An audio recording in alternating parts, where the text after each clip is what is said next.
Hi friends, I hope you are doing well. Today we will talk about how to fix or how to solve the problem of Grab app weekly on settings. In this page, we click on apps, default apps, app settings.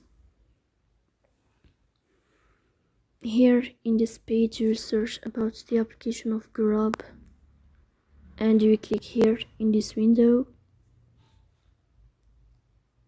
Then this page of app info, you click on first stop and you click OK. Here you will enter to the window of storage. Then we click on clear cache.